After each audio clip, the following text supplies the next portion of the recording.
Coach, when you start at a new school, what's the process like? You have a system that you like to run, they have a system they've run previously. Players have plays that they either like to execute or aren't as good at executing. What's that meld sort of like? What's that I think it's different in every situation. When I went to BYU, there was a very a different offense in place, but one that had done a little bit more.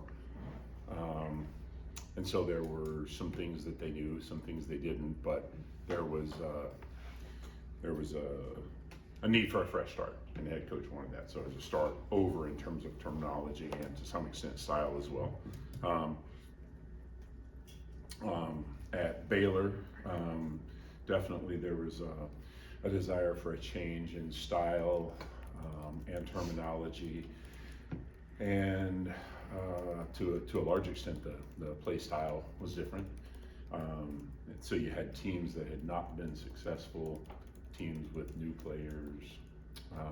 Here, just the opposite. Teams, team with a lot of experience in the system, coaches with a lot of experience in the system. So I've said this before, I was the one who had to catch up in terms of the terminology, and then there's that blend that you're trying to find that is the best of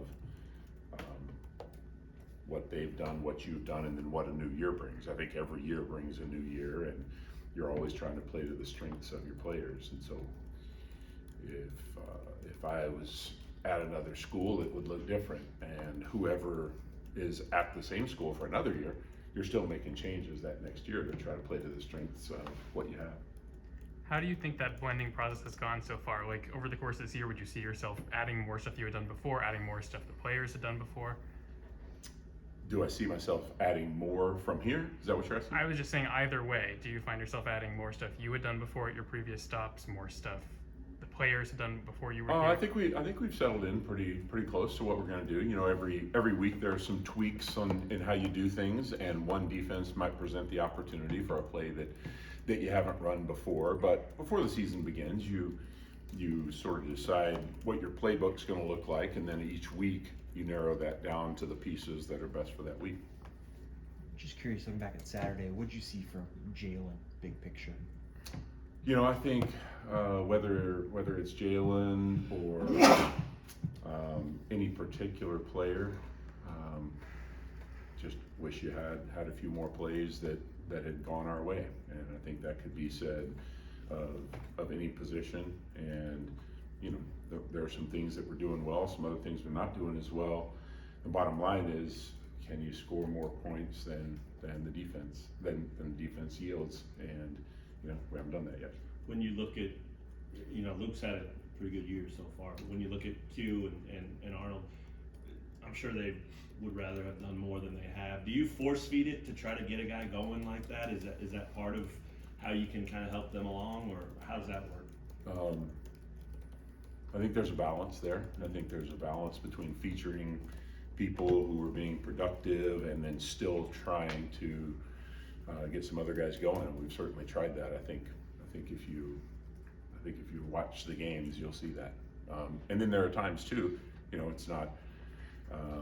There are times when you can attempt to target someone, but the defense may take that away. And so sometimes, if you limit yourself too much, then it puts the quarterback in a bind. And so we try not to do that too much. There are certainly plays where we're looking somewhere first, and who we put in that spot might differ from play to play, but the defense still, to a large extent, determines where the ball's going to go, and then the quarterback, and then the protection and a scramble and all those other things that many variables go into the ball actually getting thrown to the person that might be first in terms of his progression.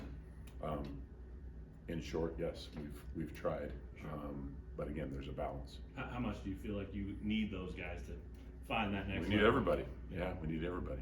We need every player that we have on the field, and we need everybody to play better. I'm curious with Daniel, what has impressed you most, getting to watch him in a game setting versus seeing him just in practice day to day?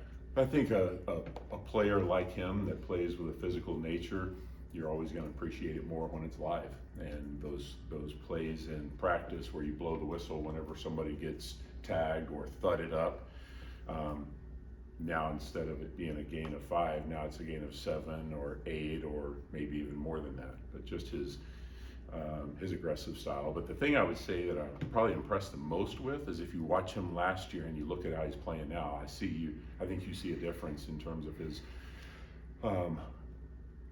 ability to make a guy miss, run through a shoulder as opposed to right through somebody's face, which has also resulted in better ball security for him and really a more productive style of play. Really impressed with his improvement. You guys are now rotating Calvin in at left tackle, which also means Bryce Cable to get some more time at right. Just what do you think about that arrangement? How it can help? I think it was good. Yeah, I think it helped us. I think it helped give the entire line the ability to play longer and harder and be fresher, and that'll certainly be important this week. With regards to Jalen, what have you seen week in, week out? Have you seen a progression? With who? With Jalen Hales, have you seen a progression level of play? Yeah, I think Jalen, as well as a number of players, there are areas that he's improved, and then there are still places that he can make some improvement. Just like I would say for Jared Casey, or Devin Neal, or anybody. What stands out to you looking at Arizona State and their defense?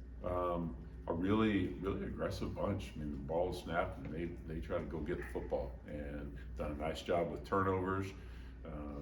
They can go get the ball, track it in the air, and pick it off. They knock a bunch of balls out because they play very aggressively, especially at the second and third level tackle positions, linebackers and safeties.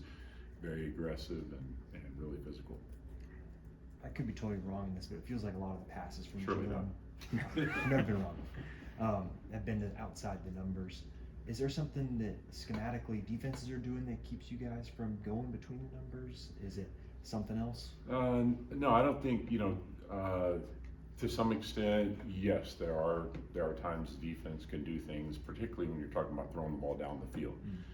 If you're seeing a lot of single high structures, cover 1, cover 3, which we are, then there's a deep safety in the middle of the field that makes it hard to throw it down the field in the middle for sure.